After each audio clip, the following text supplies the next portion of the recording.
Good evening, everyone. My name is Isaac Rahmim, and I want to welcome you all to the 15th installment of the VCCA Fireplace series. Tonight, we are happy to have writers and VCCA Fellows Laurie Krasny Brown and Robin Farmer with us. A word about the series before we start. One of the things that happens at the Virginia Center for Creative Arts, if you're a resident and a fellow, is once or twice a week after dinner, a couple of the artists basically share what they're working on, some of their works, and we discuss them and so forth.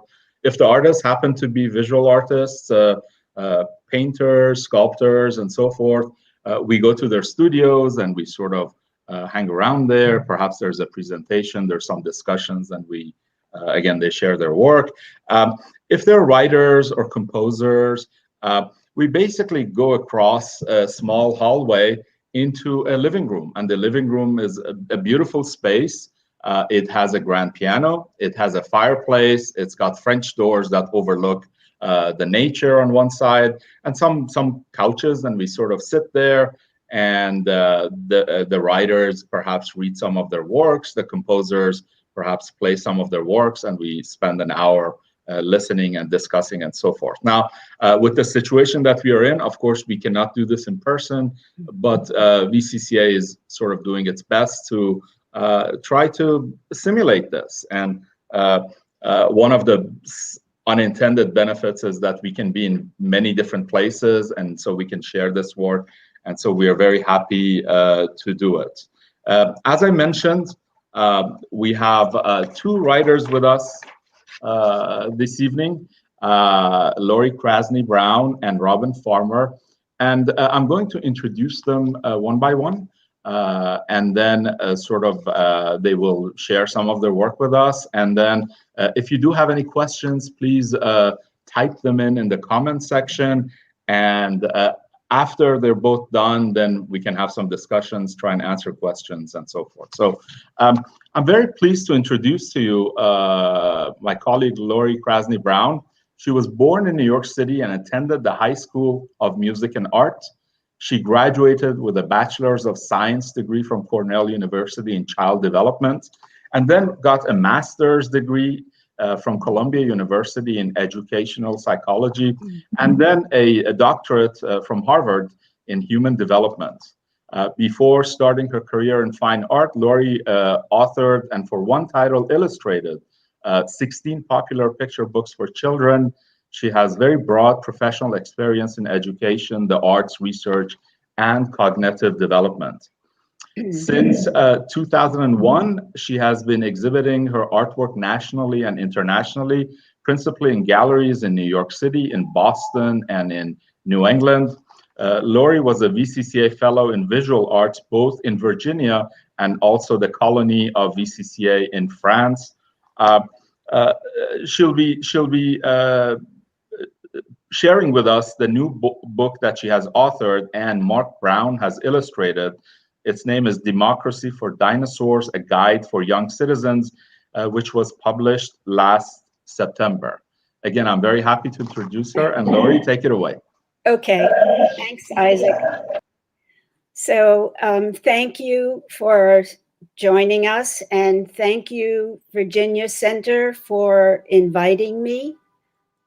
I'm here because, as you just heard, I've written a new book that I am really excited to show you and tell you a little bit about. And it is called Democracy for Dinosaurs, a Guide for Young Citizens. And that means you kids who might be tuning in. And I'm going to speak directly to you. So here's what the cover looks like.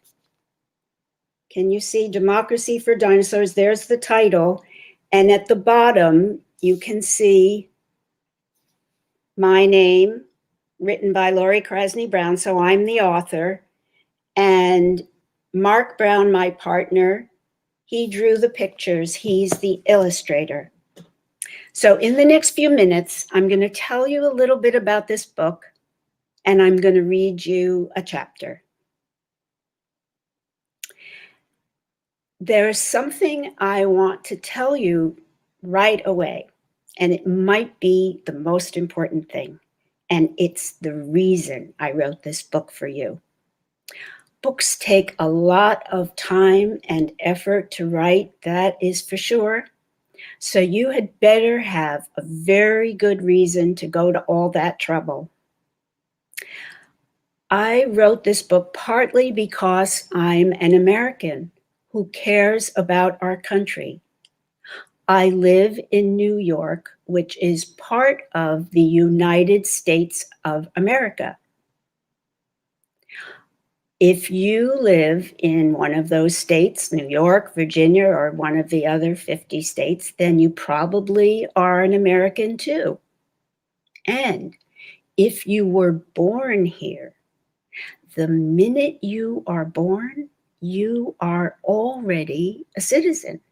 Imagine. But that's not all. Here in our country, it is us. It is we, the citizens, who get to say how our country will be run, what people's lives will be like, what will be the rules, what people will be free to do every day. And that is the word democracy, our government. So we, the citizens, we get to choose by voting who will be our leaders, like the president. We just had an election.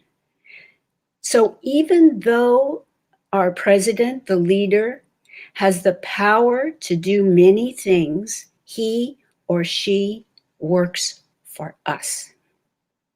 So I want this to be the best country it can be, the fairest, the freest, the one that does the best sharing of things. And I figured that since you were already young citizens, the sooner you understood how to help this country do its best, the better. Of course, when you're older, you will be the deciders and you will be the leaders. But even kids can learn many ways to help our country work better for everybody. And that is what this book is about, to help you understand what it means to be a young citizen here in America. So let's look inside.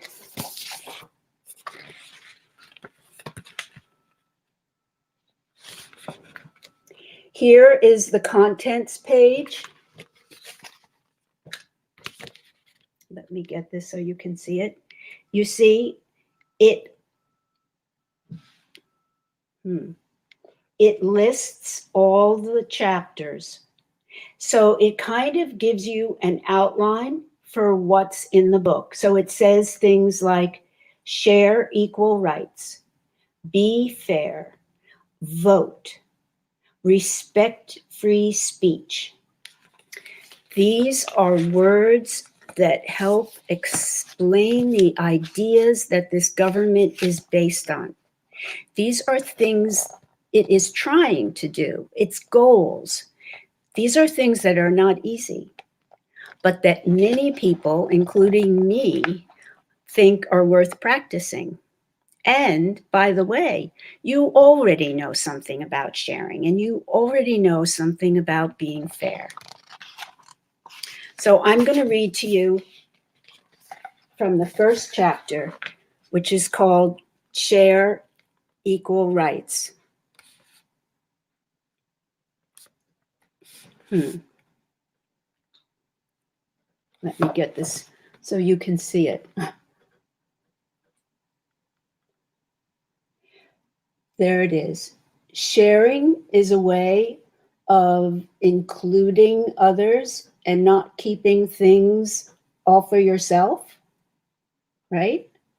You probably have shared plenty of times since you were little, and you hope people will share with you too. There he is at the top sharing or offering his snack. And there at the bottom, that circle of kids, it says, You probably know how it feels to be left out or included. Inviting kids into your game is also sharing. So the kids sitting in the circle, they're inviting in that other dino kid to share.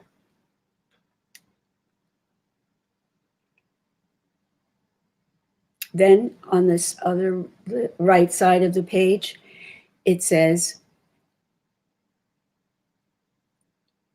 showing friends how your family lives is also sharing. The kid at the top says, we sleep in bunk beds. I'm here on the top. And next to that, something smells good. Well, that's my grandma's favorite stew. I hope there'll be some sharing. And then at the bottom, it says, my job is to feed the chickens.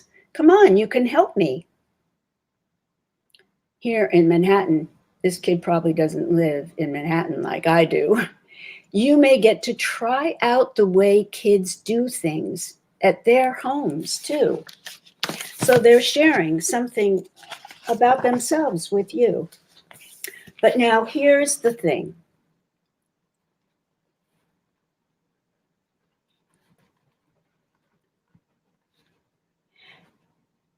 Sharing also takes place, let me get this straight, in a country. When no one gets left out, then everyone has equal rights.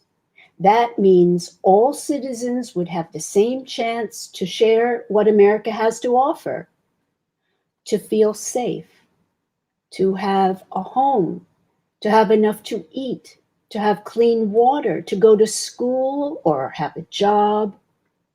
These are goals our government set when it began, and Americans are still at work making these things happen for everybody. So see down at the bottom, that girl sitting there with a book leans over and she says, what's that word? How do you say it? And her neighbor says, oh, that's easy. That's la casa. It's house in Spanish, right? And then over here, it says, you are being a kid citizen who believes in equal rights when you treat everyone with kindness and respect. Try to look out for all your neighbors. This girl says, I really like your scarf. And her friend says, oh, thanks. That's my hijab. Considering others besides yourself adds to what we call the common good. So that is the good of everybody, right? That's really important. So this guy says, does everyone have pizza? He's thinking of everyone and he doesn't want to leave anyone out. And that girl at the end says, well, thanks. And so I thank you. I hope you get to read the rest of the book and have it right in front of you so it's a little easier to see. And I'll turn it back over to Isaac. Thanks. Thank you so much, Laurie. This is so compelling, and I also have so many questions about how one goes about writing a book like this or working on it. But I'll hold off. Okay. And we'll certainly discuss this later. It was very compelling. So let me switch gears and introduce our second fellow, who is waving at you. Hi, Robin. Hi. Robin Farmer is the author of the young adult novel Malcolm and Me, which was released just last month, November of 2020, by Spark Press.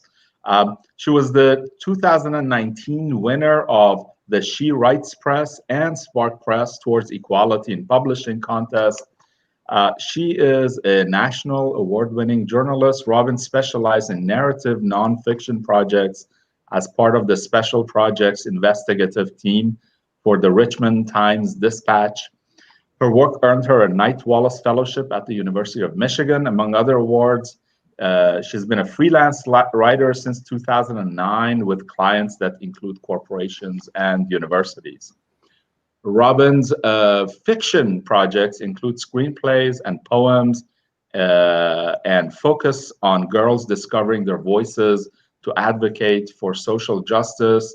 She's a recipient of residencies at the Roland Writers Retreat, the VCCA, and the Jurassic Resident Artist Program.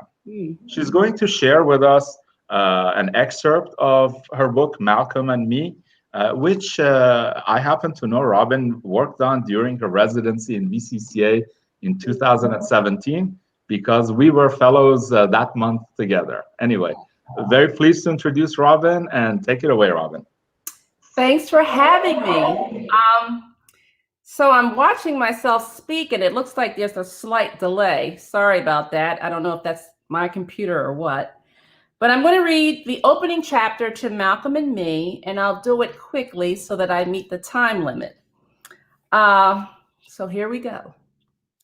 The penguin is in a wicked mood today, Jeffrey whispers as he passes my desk in 8th grade history class on the way to the pencil sharpener.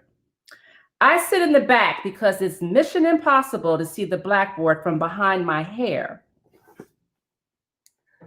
which has been inspired by social justice activist Angela Davis, my idol. I'm in the last seat in the last row next to a bank of windows overlooking the schoolyard. Far from Sister Elizabeth's desk, it is the best seat in class. Big hair has its perks. Mr. Mulligan, share with the class what you just told Roberta. Sister Elizabeth says, rising from her huge wooden desk at the head of the classroom. Tall and ruler straight, she has unfriendly blue eyes under her horn-rimmed glasses and zero patience. As with all nuns, her age is a mystery. We can't tell if her hair is gray or if she's bald under her habit. Unlike most nuns, she still wears the corny, old-fashioned kind of habit, even though it's 1973. On the flip side of being scary, she loves to sing and has a butter-smooth voice and a laugh I rarely hear, but dig, because it is so free and loose, so unlike her. Nothing, sister. I just asked her to move her foot so I wouldn't trip, he says, the red splotches on his pale cheeks deepening. He shuffles to his seat up front by her. Unlike you, I am not uneducable. I told you earlier to keep your trap shut. I am in no mood for shenanigans today. Sister's voice sounds scratchy, like she's fighting a cold. She makes her what smells bad expression, snatches up an eraser, and wipes the board clean. Let's return our attention to Chapter 6 in your history books. Review the 5 rights proposed in the Declaration of Independence, and then we'll have a discussion. Scanning the room, her disapproving eyes linger on my gigantic halo of hair, which she called distracting. My afro is even bigger and bolder than it was when she made me move my desk out of alphabetical order and plunk it behind Mary Zito. Guess that's punishment for both my fast-growing hair and increasing Black pride. Sister Elizabeth nods at my closed textbook, shorthand to start reading now. I had already jumped ahead and completed the review assignment yesterday, but I chill out. No need to wind her up. 2 more classes, and I'm heading home, where special birthday gifts await the new teen me. Opening my textbook, I watch to see if she'll doze off like she's been doing lately during reading assignments. We wait for her habit to drop and jerk up before turning our attention to each other. After about 10 nods, I receive a handful of birthday cards from around the room, along with a pack of Apple Now and Later candies, my absolute favorite sugar rush. The candies to get from Donna, a Cher wannabe and eyeshadow junkie, who flirts with dimple-faced Gary as Sister Elizabeth catnaps. His pearly teeth and green eyes framed by lush lashes make every girl in 8th grade, black and white, agree that Gary is so fine. Mouth-watering, I scratch off the wrapper glued to the candy and gaze out the window just as a streak of lightning, odd for this time of the year, zigzags across the sky. I wait for a thunderclap that never comes. Rain falls in thick sheets from a sky covered by a gray veil. But not even this bizarre storm can spoil my birthday. Besides, my English teacher, Mr. Harvey, has an announcement this afternoon about the annual writing contest. I've come close to winning it the 2 years prior. I softly tap my knuckles on my desk for luck that he'll say the contest will be another essay competition. I'd consider that news another birthday gift. After a few minutes, our big mouths wake up Sister Elizabeth.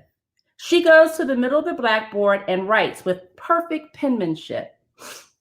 Among its list of self-evident truths, the Declaration asserts that all men are created equal. I perk up. History is one of my favorite subjects, so I slip the neon green candy into my pocket. Sleepy-eyed Sister turns from the blackboard and addresses us.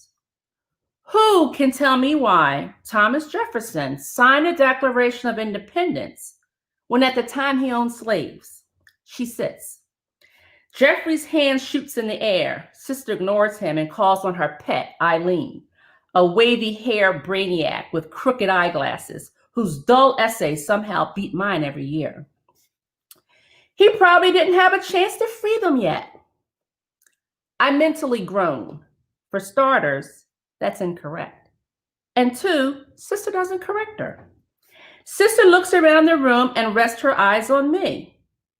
What do you think, Roberta? Because he was a hypocrite. Sister Elizabeth stiffens and blinks until her eyes become blue blazes. What did you say?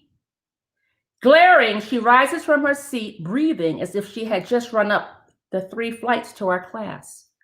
She peers out the window at the wind whip Old Glory on the flagpole in the middle of the schoolyard. Then she eyeballs me, fury curling her lip. I swallow hard.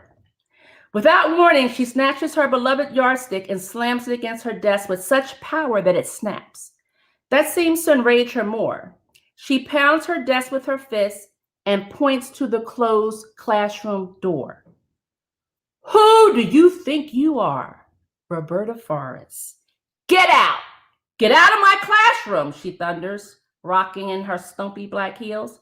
How dare you speak poorly about one of our forefathers who built this great nation? Eyes and mouth tight with rage, she wags her finger at me.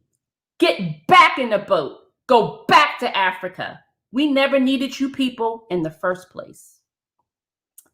My mouth drops open. All eyes shift from Sister to me. I glance at Stephanie, the only other Black student. I cannot believe my eyes or ears. I know in my gut that something bad is about to happen. She is out of control. Maybe I am too. I am so mad everything turns gray like TV static. My body feels rubbed raw. Gripping the edges of my desk, I am way more angry than afraid. I don't have forefathers. I have just one, I say, rising out of my seat. I wasn't born in Africa, but my ancestors were before they were enslaved by your people. She's quicker than the flying nun.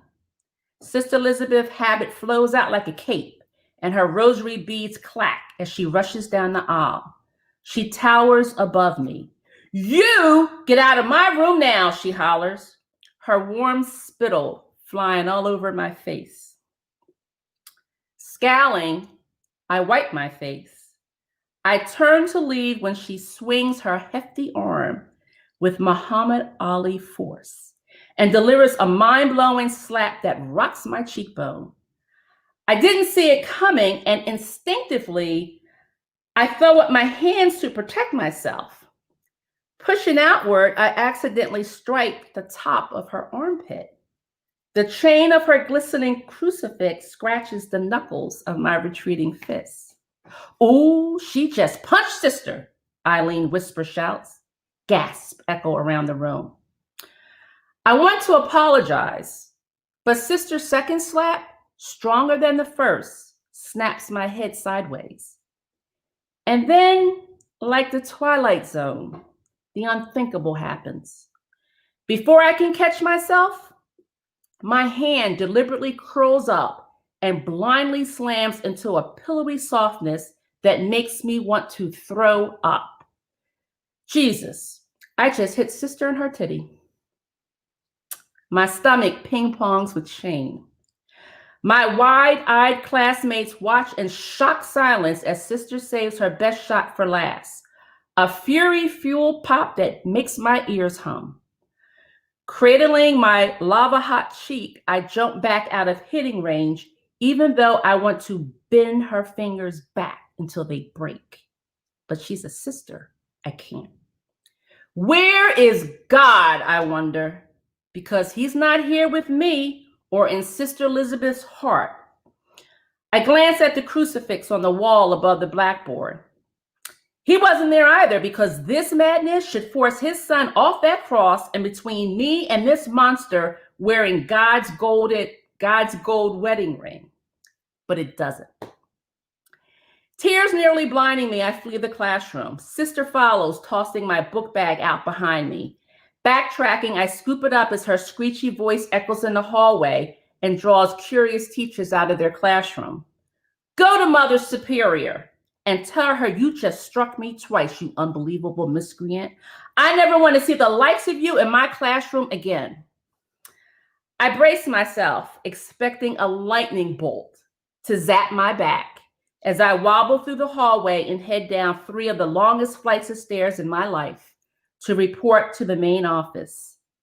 I shiver right down to my bones with every step, knowing electrocution is better than expulsion.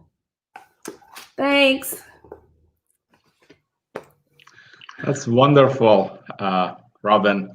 You can certainly construct a dramatic scene and ratchet up the tension. I was reading your book earlier this week, and it was just sort of, quite the page turner, and wonderful reading. Thank you so much for doing that. As I mentioned earlier, I would like to ask everybody, as you have questions, please type them into the comment section, and hopefully I will see them, and I will pose them to our 2 fellows. But since I'm on screen, I'm going to sort of elbow my own way to the front of the line and ask a couple of questions. I guess a question for Robin, and I'll ask a different version of that from Laurie as well. How do you, and this is sort of such a broad philosophical question, how is writing for young adults different from writing for adults? What are the elements that make your book work for young adults? Robin. I read a quote some time ago that if you wanted to write a really important book with serious topics and a serious message, write it for kids, right? What makes it work for young people? I think what makes it work is because I so recall those years, 11, 12, 13, 14, when I was trying to be independent, but I still had one foot in childhood. When I was awakening to the world and all the contradictions, and I didn't understand why adults had trouble telling the truth. And because I remember that so well as the excitement of becoming a teenager for the first time, as if my life would suddenly change. Because of all that, and because of some of the things that happened when I was a young teen that shaped me forever, I just really connect with those years and all the moods that teenagers have. They're trapeze artists in the mood department, right? They're happy, they're sad, they're mad. I just remember it so well. And everything I write is for girls that are 12, 13, and 14.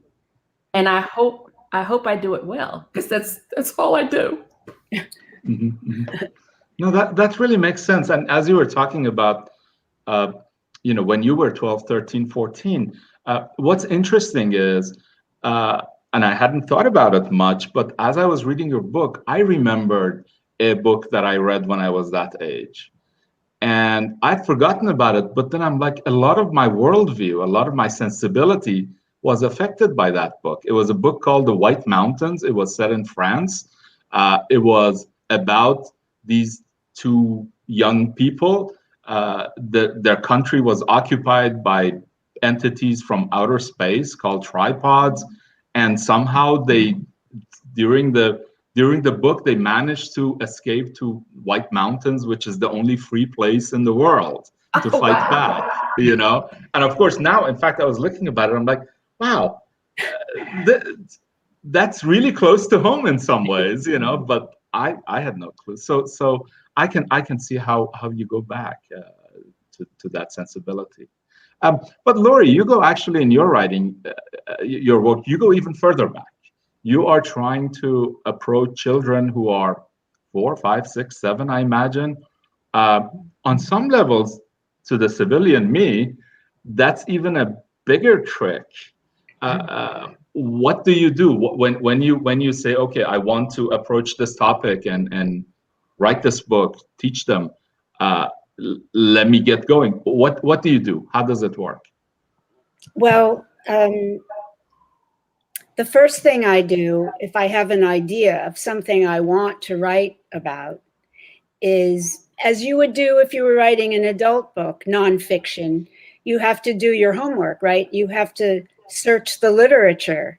So I do that, and I see if a book that does the job I'm imagining already exists. And if so, then too bad, And if I find that I think there's still room for what I want to do and the approach that I want to take, then I go forward. And so then the next thing I do is I take notes from all those references, as if you were writing for adults. It's just as serious. I mean, people don't realize that a children's book, right, takes just as much work. And so I make notes so that I remember, and then I go through them all, and then I make a first draft. And then I might edit and rewrite and edit a bit. And at some point, I pass it on to my editor. It's it's a terrifying moment, right? It's exciting and it's terrifying.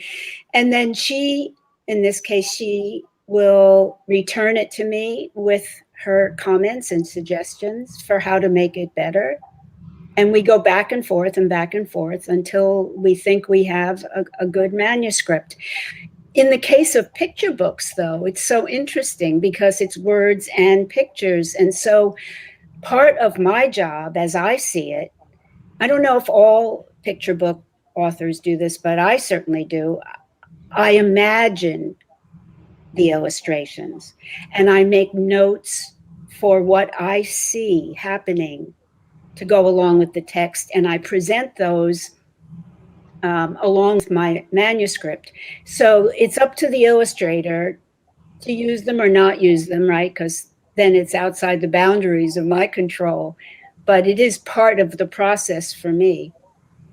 Laurie, I envy the fact that you can find books to read, because when I was working on Malcolm and Me, I could not find one book about a Black Catholic schoolgirl.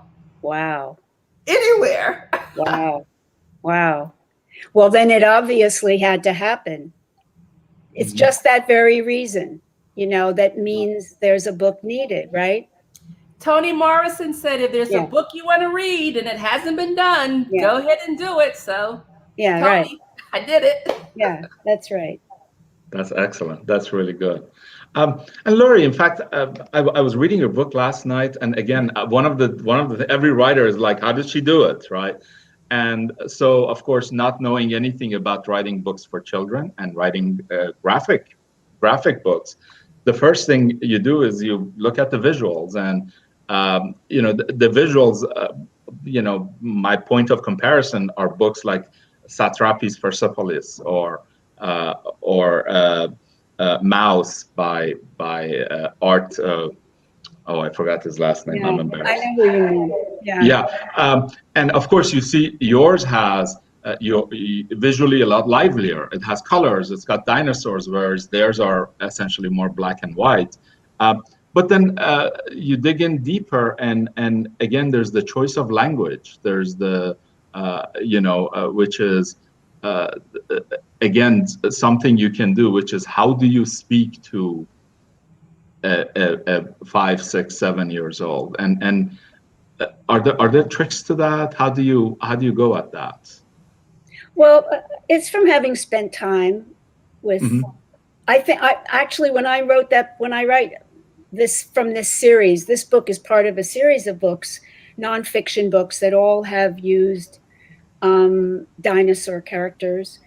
I'm sort of thinking of a 7-year-old, and I'm imagining talking to them.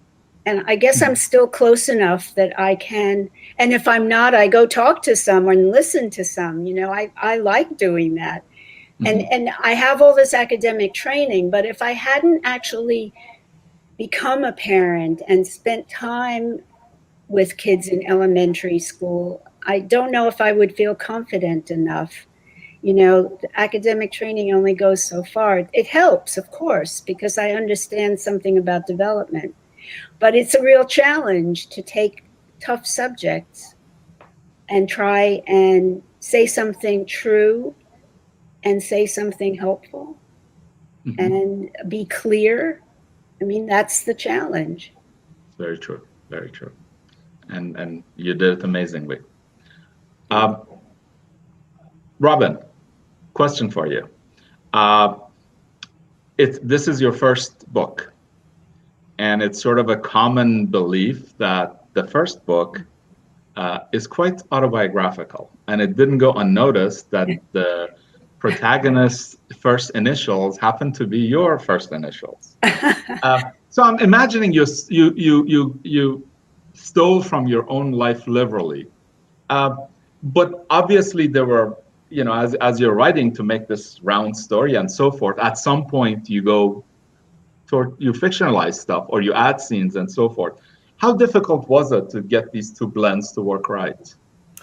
Yeah, I had to be real careful not to let real life interfere with a good story, right? Mm-hmm. So I opened up with that chapter because that really happened to me. Only in real life, I was 11 and in 6th grade, not 13. Wow. The young girl has a very close relationship with her dad until she doesn't, but then it comes back together. I didn't grow up with my father. My parents separated when I was 4. So that's fiction, right? So even the parts that are fictional, I think they work. I hope they work because they're anchored by emotional truth. Mm-hmm. Because in fiction, you can fix stuff, right? I didn't have that relationship with my father, but I do in the book, right? Mm-hmm. So yeah, it's a blending of my life. So that incident that I start off with, I did that deliberately because that changed me. It changed me in profound ways. One is that it's not a coincidence that I grew up to be a journalist, dig out the truth and scrutinize powerful people and institutions and amplify the voices of the marginalized people. It can all be traced back to that classroom, right? So that's the good. That's making lemonade out of lemons, right? The bad part was, for many, many years, I had a problem with forgiveness. And I think it can be traced back to what happened with me and sister because she never apologized. There were no repercussions for her. And as I was working on the book many, many years later, I think I was 40 when I started, and I realized I was still really angry. I was surprised to find out that I was still really angry. And as I worked on the book, I realized I have a problem with forgiveness. And in the book, in the fictional world, Roberta embraces forgiveness, right?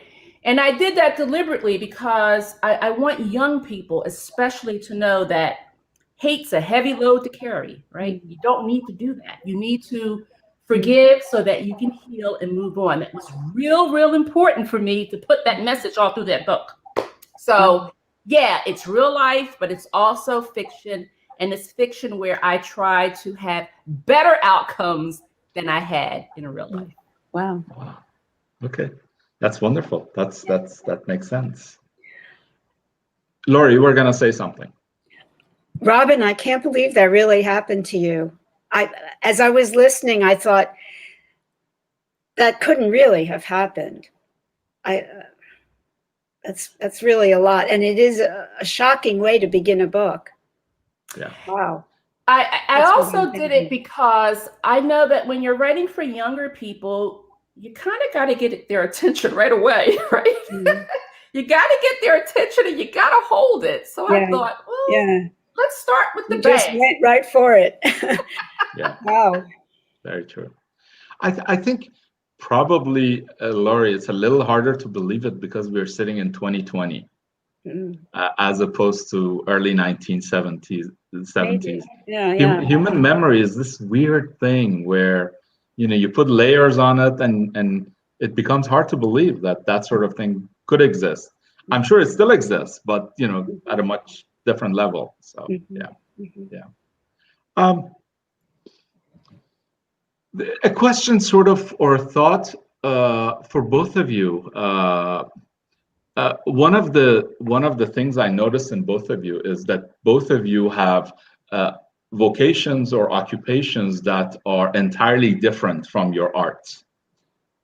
I happen to be a big fan of that. It's a little self-serving because so do I. But I just want to get your takes. What do you think that brings to the game of having a second life to the game of your art? Either one of you or both of you go at it. Well, for me, almost everything I've done professionally has had children in it, except for the fine art that I've been doing more recently, which I would say is, I don't know, I guess I think it's a bit more self-indulgent. But everything else, all the jobs I've had and professional experience always revolved around kids. And I think at some point I realized that doing research around children and studying them and writing about them and evaluating them and testing them and diagnosing them and all that was pretty wonderful. But I really wanted to make things for them, with them. I came to the realization that, so I guess I slipped out of the academic world and started writing for them, knowing that at some point I would want to also do art.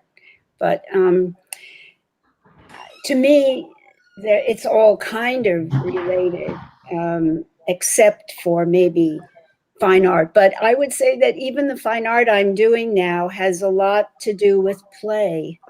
And I think that we shouldn't think that play is only for when you're a kid.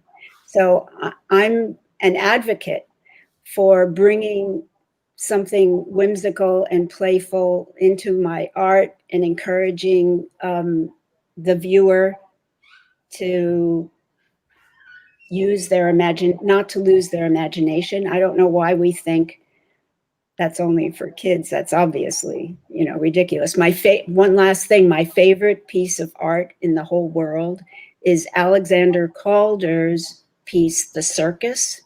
Mm-hmm. I mean, he built a whole tiny circus before he made those big mobiles. And he went around France and he had all those little characters, the sword swallower and the acrobats, packed in these suitcases. And then he would unpack it and he would put together the circus and perform it.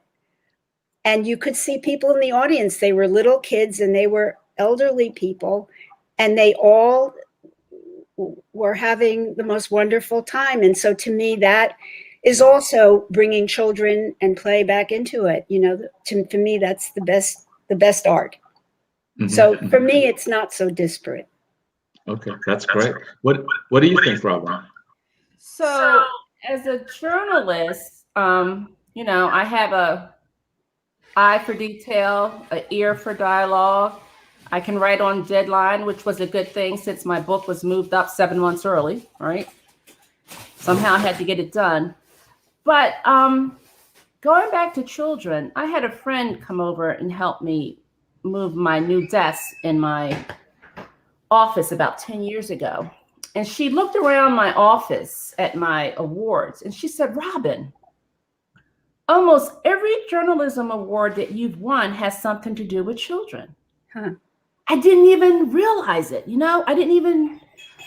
It makes sense to a degree because I was an education reporter, but even when I joined the special projects team and was an investigative reporter, I still kept going back to the young people. Oh, wow.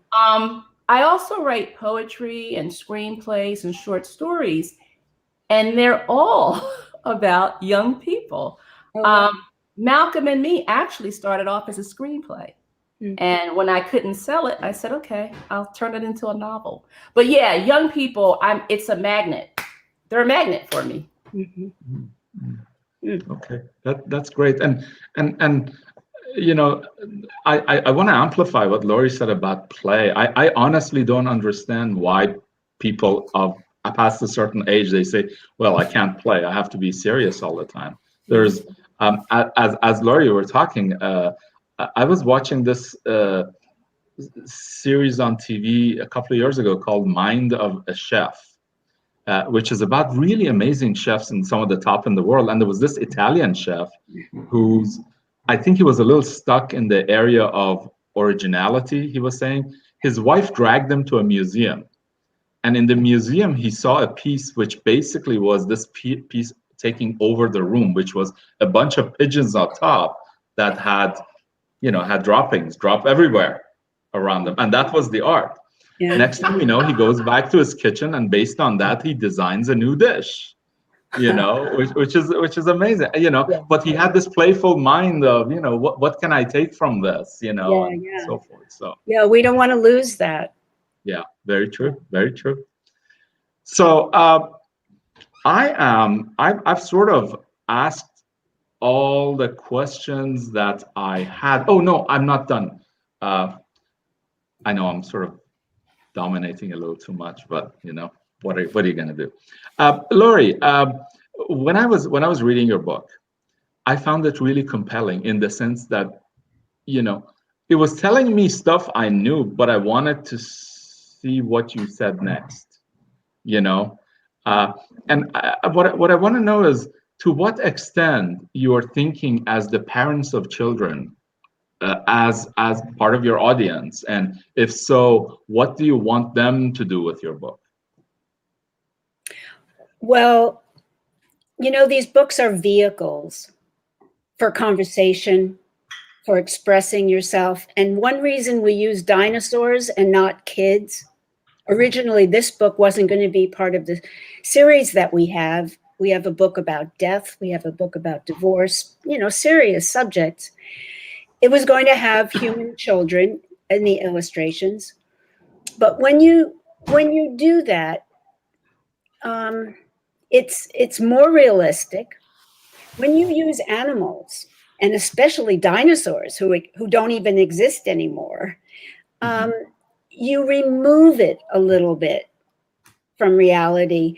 And that maybe frees people up in a family. Let's say it is a parent at home reading a book like this, and a serious subject like what is the truth and how are you going to discern it comes up. And you may use the dinosaurs instead of each other. You might just find it a little easier. And also the humor of it gives you a little freedom and a little pleasure. And so I feel like I'm hoping that parents can pick a book like this up. They don't even have to read it all at one time, right? It's an opportunity. But we know that when parents or anyone takes time to read directly to someone else, that's another thing. Why do we stop reading to each other? Because, it's got to be one of the most intimate ways of sharing a story, right? to be with someone right next to them and turn the page at the pace that seems right, because you know your child and you can see what's more interesting. You can speed it up, you can slow it down, you can change it, you can interrupt. It has such flexibility. I mean, I'm just so in love with the form. So I just see it as a great opportunity for parents and children. I just want to say that it's my hope that my book sparks intergenerational discussions. Right? Yeah. Even though I'm writing for young people, I think that the book speaks to adults too, because we've all been 13. We know what it's like to be vulnerable, to be confused, to be angry, right? I think we just get better at masking it, a little bit more sophisticated. So I think historical fiction is a good way into talking about some serious topics, because it gives it some distance. Only because of the pandemic and everything exploding, everything that's in my book is happening now, right? Wow. Black Power movement, Black Lives Matter. Shirley Chisholm ran for president. Now we have Kamala Harris. Yeah. Little Roberta says Jefferson's a hypocrite. Now we have young people who tear down monuments to American mythology. Yeah. Nixon, Watergate, Trump, need I say more? It's all echoes, right? It's all happening all over again. Yeah, it's very timely, isn't it? Because it's timeless. I think it's because it's timeless, because when have we ever not grappled with race and political corruption and dysfunctional families and faith wrangling and all that stuff? I think just one last thing about that. The hardest thing about this subject for me was to not be a hypocrite with kids, because after all, I'm trying to do what I hadn't seen in another book for young children, which is tell them why they should want to stand up for this kind of government, right? These are the principles that you could get behind. I'm recruiting them, if you will. I don't want to teach them the 3 branches of government. You know, we have plenty of books about that. But the problem was, and I tried to do that in the book, we are not there, as you have very gracefully explained, you know, Robin, powerfully. We are not there by a long shot. So am I lying? So I keep trying to find ways to tell children that this is a process, that these are the goals that we set out. These are important ideas, but that we have to work on them and work on them. So I felt I was always trying to strike a balance between teaching, because I mean, before they can tear down the walls and say what's wrong with our government, they have to know what it was aiming for. I felt that was fair. Right. I hadn't thought of this until now, but as quite a wonderful coincidence, your books in a way complement each other it's quite fun. nicely. Robin describes what things are like, and you describe what we would like to aim towards, Laurie. Yeah. You know, and they're on some level, It's fun. It's and wonderful. I think they both support the idea that truth matters, lies matter, critical thinking matters, right? Yeah. Yes, We have children. I mean, part of the reason I wrote this book is because I was so concerned about democracy, right? The past few years have shown me that it cannot be counted on. And if we don't have an educated, virtuous population, it's not going to survive. And so I think we've dropped the ball in teaching children how to be citizens in a government like this, because if they don't know how to think about it, how to make decisions when they vote, what are the right questions to ask of a candidate, you can see what happens. Yeah, and we're learning that lesson. We're learning that lesson the hard way, aren't we? We are actually this conversation is so enjoyable to me. I'm losing track of time, but we're coming onto 1 hour. So before we go, just maybe each one of you can take 30 seconds and tell us what you're working on now or what you would like to work on next. So why don't you go first, Robin? So the entire month of November, I did NaNoWriMo, and I wrote 50,003 words. And it's what I think will be my second book. And I can't say a whole lot about it, but it's about a young teen, what else, who becomes an advocate for environmental justice. It's climate change and ocean pollution, and done in a very unusual way. Great. Wow. Laurie? You sure don't take the easy road, Robin. I don't. Well, I'm not doing a book yet, although I have a book in mind, because I got invited to do my first museum solo exhibition. I hadn't accomplished that before. So next summer, I have this show opening in the Fenimore Art Museum, which is in upstate New York in Cooperstown. And I am really excited. So I have my work cut out for me. And it's going to be called Toying with the World. So it is going to be about play. Great Wonderful. title. Thanks. That's wonderful. Yeah. Looking forward to it. Looking forward to it. Me too. Great. Well, listen, thank you so much, Robin. Thank you so much, Laurie, for coming, sharing your work with us for this wonderful conversation.